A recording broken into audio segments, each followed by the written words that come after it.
hagymát ezúttal zsülierre, vékony csíkokra vágom, lila hagymával kezdjük ezt az ételt. A mai ételünk rusztikus tájköri lesz, pasmag.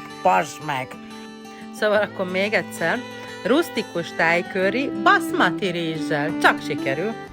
A hagymát először olajon megfuttatom, amíg ez elkészül, feltettem a vizet a baszmati rizsnek főni.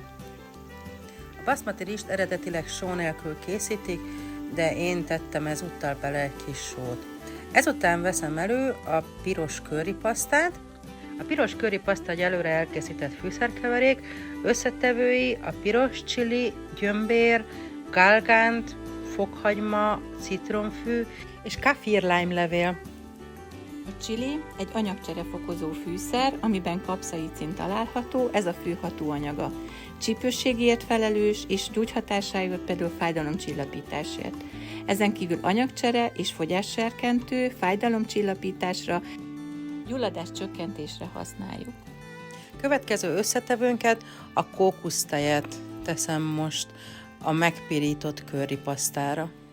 A lila hagyma, amit előzőleg lepirítottunk, immunerősítő. Ezen kívül antibakteriális hatása van, szívvédelemre jó és vitaminforrásként is használjuk. Közben pedig felforrt a víz, beleteszem a baszmati rizst. A másik edényünkben felforrt a kókusztejjel kevert currypaszta is, a csicseri borsó kerül bele, és a vegyes zöldség. Meg kell említenünk, hogy ezért használunk basmati rizst, mivel annak alacsony a glikémiás indexe, és jól beépíthető a diétázók étrendjébe. A csicseri borsó egy növényi fehérje és rostbomba. Emésztést támogatja, a szív- és érrendszert szintén, tápanyagokban gazdag, kiváló forrása a növényi fehérjéknek, magnéziumnak, vastag, cinknek és B-vitaminoknak, és bizonyítottan gyulladás csökkentő hatással bír. Amint a zöldségek megfőttek, étkezési sűrítővel keményítettem be az ételt. Ezt követően lezárom, leveszem a tűzről, és belekerül a frissen csavart lime leve. A lime leve tradicionálisan hozzátartozik ehhez az ételhez, konyhatechnikai szempontból azért fontos, mert megadja az étel édessavanyú egyensúlyát.